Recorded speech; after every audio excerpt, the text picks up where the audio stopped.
अवसर बन गया है। ये देश के लिए गर्व की बात है। मैं स्पेस सेक्टर से जुड़े सभी लोगों को, वैज्ञानिकों को, सभी युवाओं को नेशनल स्पेस डे की बहुत बहुत बधाई देता हूं। अभी भारत ने international olympiad on astronomy and astrophysics उसकी मेजबानी भी की है। इस कंपटीशन में दुनिया के 60 से ज्यादा देशों से लगभग 300 युवाओं ने हिस्सा लिया। भारत के युवाओं ने मेडल भी जीते। ये ओलंपियाड स्पेस सेक्टर में भारत की उभरती लीडरशिप का प्रतीक है। साथियों, मुझे खुशी है कि युवा साथियों में स्पेस के प्रति रुचि बढ़ाने के लिए इसरो द्वारा भारतीय अंतरिक्ष हैकाथॉन और रोबोटिक्स चैलेंज जैसी पहल भी की गई है। मैं इन प्रतिस्पर्धाओं में हिस्सा लेने वाले स्टूडेंट्स और विजेताओं को बहुत बहुत बधाई देता हूं। फ्रेंड्स, स्पेस सेक्टर में एक के बाद एक नए माइलस्टोन गणना ये भारत और भारत के वैज्ञानिकों का स्वभाव बन गया है। 2 साल पहले ही भारत पहला ऐसा देश बना था जिसने चंद्रमा के साउथ पोल पर पहुंचने का इतिहास रचा। हम स्पेस में डॉकिंग, अनडॉकिंग की क्षमता रखने वाले दुनिया के चौथे देश भी बन गए हैं। अभी 3 दिन पहले ही मेरी ग्रुप कैप्टन शुभांशु शुक्ला से मुलाकात हुई है। उन्होंने इंटरनेशनल स्पेस स्टेशन पर तिरंगा फहराकर हर भारतीय को गर्व से भर दिया। जब वो तिरंगा मुझे दिखा रहे थे, वो जो पल थी, जो अनुभूति थी, वो शब्दों से परे है। ग्रुप कैप्टन शुभांशु से हुई चर्चा में मैंने नए भारत के युवा के असीम हौसले और अनंत सपनों को देखा है। इन सपनों को आगे बढ़ाने के लिए हम भारत का एस्ट्रोनॉट पूल भी तैयार करने जा रहे हैं।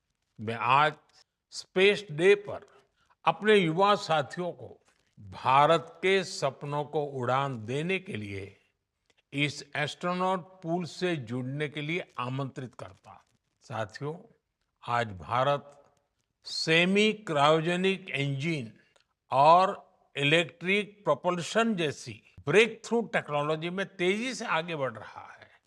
जल्द ही आप सब वैज्ञानिकों की मेहनत से भारत गगनयान की उड़ान भी भरेगा और आने वाले समय में भारत अपना स्पेस स्टेशन भी बनाएगा। अभी हम मून और मार्स तक पहुंचे हैं। अब हमें गहरे अंतरिक्ष में उन हिस्सों में भी झोंकना है जहां मानवता के भविष्य के लिए कई जरूरी रहस्य छिपे हैं। बियॉन्ड गैलेक्सीज लाइज अवर होराइजन।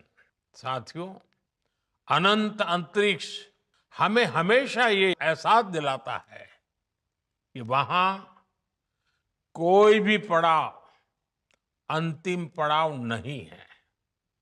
मैं मानता हूं स्पेस सेक्टर में पॉलिसी लेवल पर भी कहीं कोई आखिरी ठहराव नहीं होना चाहिए। और इसलिए मैंने लाल किले से कहा था, हमारा रास्ता रिफॉर्म, परफॉर्म और ट्रांसफॉर्म का रास्ता है। इसलिए बीते 11 वर्षों में देश ने स्पेस सेक्टर में एक के बाद एक लगातार बड़े रिफॉर्म्स किए हैं। एक समय था जब स्पेस जैसे फ्यूचरिस्टिक सेक्टर को देश में अनेक पाबंदियों से बांध दिया गया था। हमने इन बेड़ियों को खोला। हमने प्राइवेट सेक्टर को स्पेस टेक में परमिशन दी और आज देखिए, देश में 350 से ज्यादा स्टार्टअप्स स्पेस टेक के इनोवेशन और एक्सेलरेशन का इंजन बनकर उभर रहे हैं। इस कार्यक्रम में भी उनकी बढ़ चढ़ करके उपस्थिति दिख रही है। हमारे प्राइवेट सेक्टर द्वारा बनाया गया पहला पीएसएलवी रॉकेट भी जल्द ही लॉन्च किया जाएगा। मुझे खुशी है कि भारत की पहली प्राइवेट कम्युनिकेशन सैटेलाइट भी बनाई जा रही है। पब्लिक प्राइवेट पार्टनरशिप के जरिए अर्थ ऑब्जर्वेशन सैटेलाइट कॉन्स्टलेशन भी लॉन्च करने की तैयारी है। आप कल्पना कर सकते हैं, स्पेस सेक्टर में भारत के युवाओं के लिए बहुत बड़ी संख्या में अवसर बनने जा रहे हैं। साथियों, मैंने 15 अगस्त को लाल किले से ऐसे अनेक क्षेत्रों का जिक्र किया था जिसमें भारत को आत्मनिर्भर होना बहुत जरूरी है। मैंने हर सेक्टर को अपने लक्ष्य तय करने को कहा है।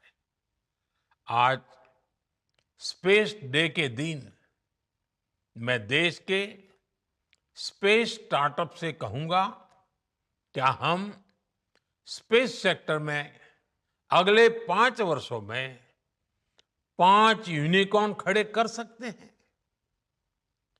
अभी हम भारत की धरती से साल में 5-6 बड़े लॉन्च देखते हैं।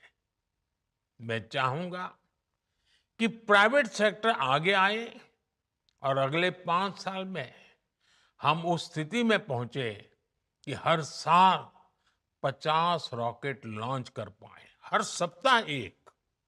इसके लिए देश को जिन नेक्स्ट जन रिफॉर्म की जरूरत है वो करने का सरकार का इरादा भी है और इच्छा शक्ति भी है।